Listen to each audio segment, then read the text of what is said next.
Hi there, welcome to my vision. It seems that one Middle Eastern country is mediating between Ethiopia and Eritrea.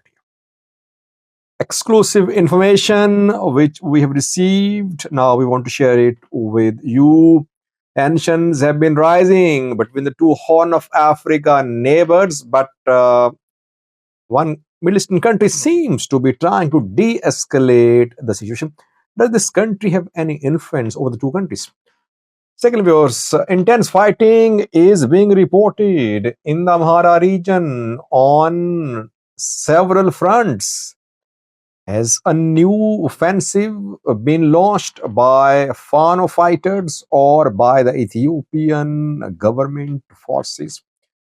One main road leading to the regional capital is blocked for almost a day. What is happening? Let's have a look at this new story first. What is happening in the Amhara region?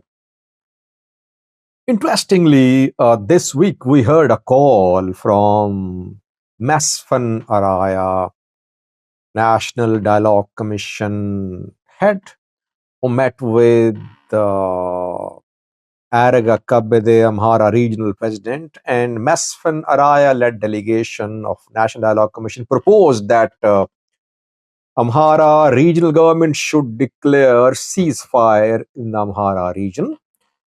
Araga Kabede did not reject the proposal, he did not agree with it either, but Masfan Araya asked the regional government to consider this proposal. While calls are being made for ceasefire in the region, intense fighting is ongoing along main roads leading to the capital. For almost 12 hours, one main road linking regional capital with another key city in the region has been blocked. Gondar to Bahirda road has been blocked. No transport is available if you want to travel from Bahirda to Gondar or vice versa. What happened? Reportedly, the road is blocked because of fighting between Fano and military in the areas of Edis Zaman and Maksanet. Residents are confirming that they have been hearing off and on gunshots since this morning, since last night. That is why all movement of vehicles along this main road connecting Bahirdar and Gondar has been fully disrupted. Uh, it shows that perhaps military has launched an offensive to push back Fano fighters, or Fano fighters have launched some sort of offensive. Difficult to say, by the way, what is happening there, but only confirmation is that this main road is blocked since this morning. I'll do another video in coming hours. I'll share details if I am able to find about the nature of tension in the area. Well, let's say that a Middle Eastern country is mediating between Eritrea and Ethiopia. By the way, there is need of mediation. I have been calling for de-escalation between the two countries. I've been urging international community, African players to mediate between the two countries. Because a war of words turn into actual wars. Military preparations lead to wars. There must be some sort of de-escalation. Neighboring countries should not watch the developments like a spectator. European countries, US should not just sit and call for implementation of Pretoria while another war is brewing in the Horn of Africa. They should step in now. This is the time that they should step in.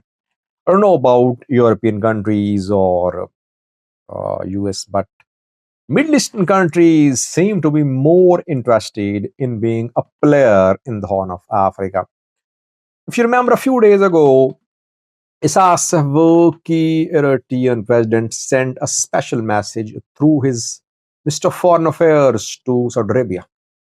Usman Saleh, the Minister of Foreign Affairs of Eritrea, delivered this special message from Isaias Afwerki to Saudi rulers. What was the message about? Nothing was said by the two governments. It was only said that the message only contained information about bilateral relations, about peace and stability in the region. If you remember, I said back then that the message was about Ethiopia. I said that Eritrea wants to get support of Red Sea countries to stop Ethiopian military access to the Red Sea. Saudi Arabia is the head of Red Sea Council, established a few years ago. Eritrea is part of it. Somalia, I think, is part of it as well. Eritrea and Egypt, they have been urging Saudi Arabia to block the efforts by the Ethiopian government to gain access to sea through Somalia. And secondly, I said that Eritrea was interested in Saudi investment on a support. And Eritrea, Saudi Arabia has been showing interest in building a support as a modern port. Saudi Arabia does want to have its presence near Gulf of Aden. So UAE is expanding its presence in the Horn of Africa. It has built ports in the region. It has built Berbera port. It now owns 51% share of Berbera port. Saudi Arabia wants to be in opposition to be a strategic player in the Horn of Africa by building some ports in the region. Assab is an ideal location. Eritrea would like Saudi Arabia to be in Assab because if it happens, Ethiopia won't be able to make a claim to Assab, or it won't be able to march towards Assab. Isaias Afwerki sent a special message to Saudi rulers. What happened after that? Well, Saudi Arabia sent its deputy foreign minister to Addis Ababa. And today, Walid Abdul Karim, who is Saudi deputy foreign minister, held a meeting with Gideon Timotheus, Ethiopian foreign minister. The meeting, we heard, focused on issues in Sudan. It discussed ways to counter human trafficking, terrorism, etc. This is what is being said officially by the Ethiopian side.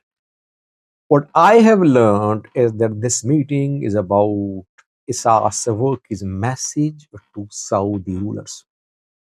Now, Saudi rulers have sent their deputy foreign minister to Ethiopia.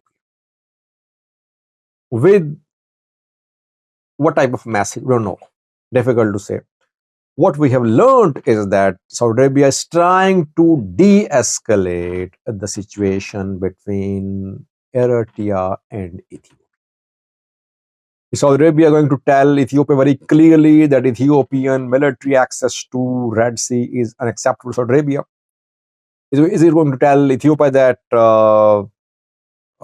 Ethiopian claim to Assab will be illegal? No. We don't know. But reportedly, the meeting between Saudi and Ethiopian leaders today was about Isaias Afwerki's message to Saudi rulers. Isaias Afwerki will try to create an alliance to counter Ethiopian government's ambitions regarding Assab. This is what Somalia did when Somalia saw that Ethiopia wanted to implement MOU with Somaliland. Eritrea, Egypt joined Somalia. Eritrea was at the forefront of forming anti-Ethiopia alliance. Ethiopian PM's government suffered a setback. Ethiopia could not implement MOU with Somaliland. Now it's clear that Ethiopia is going to make a claim to Assab. So before that, Eritrea wants to have as many allies as possible on its side. Egypt on its side, Somalia, I think, will also support Eritrea, though Somalia these days is getting immense support from Ethiopia. military support, as Al-Shabaab is threatening to reach Mogadishu, but Ethiopian forces fighting at front lines. But in case of Eritrea Ethiopia confrontation, I don't think Somalia will openly support Ethiopia. Isaias Afwerki wants to have as many allies as possible on his side. He is wooing Saudi Arabia, trying to make Saudi Arabia interested in a support. And if he manages to create an alliance, regional alliance against Ethiopia, it will be difficult for Ethiopia to make a claim to us or to make it acceptable to the regional and international players. Thank you for watching.